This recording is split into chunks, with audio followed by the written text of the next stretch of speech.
the nature of innovation, or what is special about an innovation. Why do we really need a dedicated management process about it? So, from a conceptual perspective, innovation is a so-called open-ended problem. A problem where we really don't know when we are done. A problem where we can work on and on and on, and we really don't know if we really achieved our objective. Why is this? Well, by definition, an innovation is something new, something novel. And if we really want to create something new or novel, well, how can we know that we really did a good job? Or perhaps if we would work a little bit better, something more could come out. At the other time, in innovation is a social process. This is perhaps something you did not connect with innovation at the first place.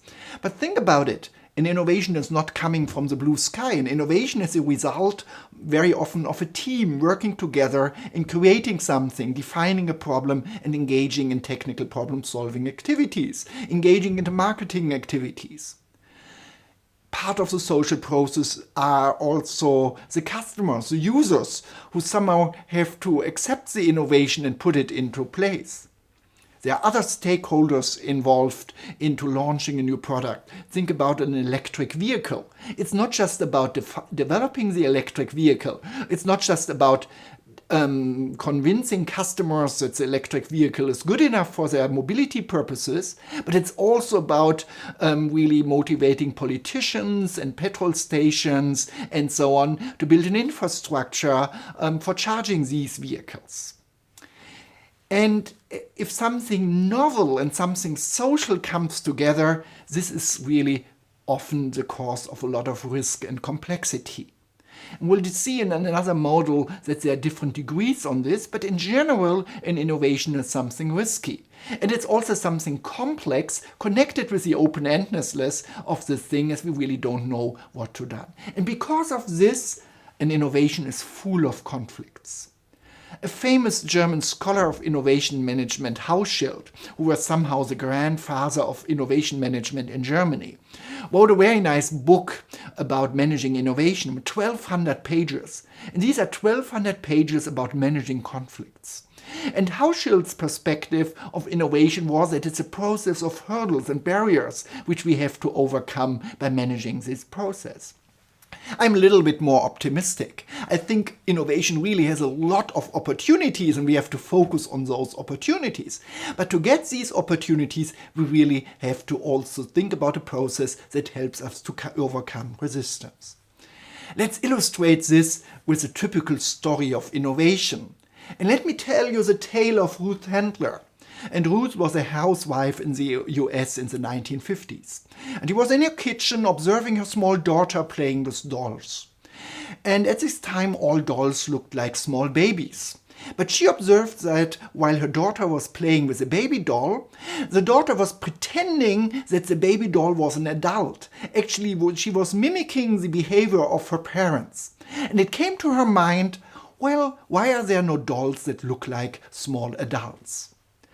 And in evening at dinner, she shared her observation with her husband, who was working for a company called Mattel, at this time the leading manufacturer of baby dolls. Her husband listened to her, but then just said, well, dear wife, I think this is a very bad idea. We did a lot of market research and we definitely know everyone wants dolls that looks like small babies. And by the way, what do you know about our business? That's not your business. Better go to the kitchen and make a nice dessert. And nothing happened for the next 2 years. Then 2 years later, the family traveled to Switzerland. And for the first time, the Handlers were in Switzerland or in Europe, so to say. And they were in a really new environment. They enjoyed the mountains and the lakes and so on. And one evening, Ruth was going around in the city of Bern, the capital of Switzerland. And there, by chance, she came close to the railway station and found a little bit of rowdy bar. And in the window of this bar, she found this puppet. She found the so-called Bild Lilly. Bild is a big tabloid newspaper in Germany, still existing today. And it already existed in the 1950s. And at this time, they had a cartoon of let's say a little bit happy woman called Lily. And it was so successful that the Bild newspaper engaged in a merchandising campaign selling these Bild Lily dolls, but not for children, but for men. They were sold in adult stores, in rowdy bars for men.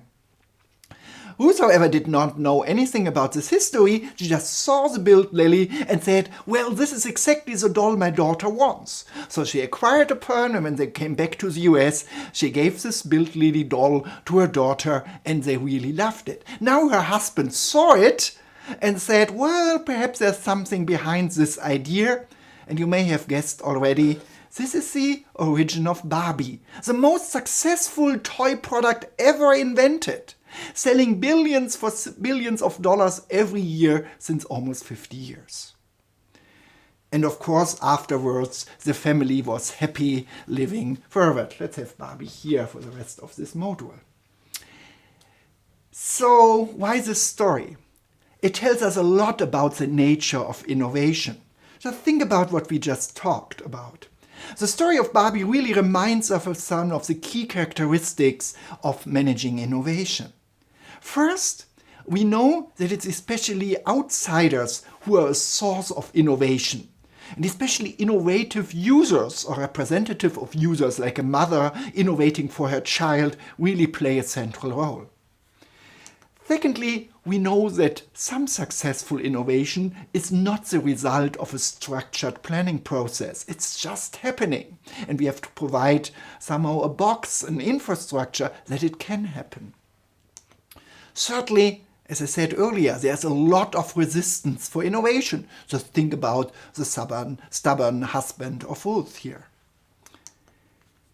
It also tells us a little bit about the power of working with prototypes.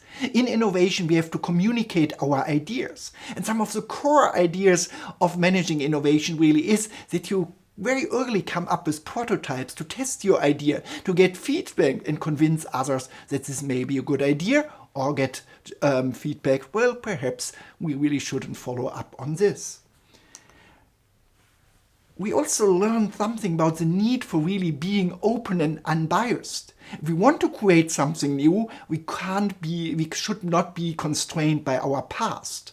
So we really have to set up a culture in a company, a belief, a mindset of people involved to really look into the future and being not biased by the common experience. And finally, it's also a story of so much coincidence and luck. Just think about it. Statistically, it's almost impossible that Barbie is existing. There's so many coincidences coming together. The mother observing her daughter, or first the daughter having this insight that she wants an adult doll. The mother sharing the story with the husband, who was refusing her but still was working in the right industry. The couple going to Switzerland. Then by chance that Ruth finds this doll in the window and remembers what happened 2 years ago. Then very big chance she's not speaking German, as she never would have given a sex doll, so to say, to her daughter if she would have known about the history and the background of this Bild Lily. Then bringing it back to the US, father observing it, then they bring it to Mattel. Mattel is not really, soft washing the concept, but is able to successfully launching it in the market. Just statistically, mathematically, it's almost impossible that the Barbie exists. But still, this is what is happening with innovation every day. And the task of managing innovation is exactly to making this sudden, this chance, this unsystematic instances a structured, systematic and repeatable process. And this is really the task of innovation management. It's a systematic management of innovation processes, referring both to products, processes and organizational innovation. And the tools behind innovation management should allow managers and engineers to cooperate with each other, to create a common understanding of the processes and the goals, to put a little bit chance and coincidence out of the game and put more systematic and planning into it.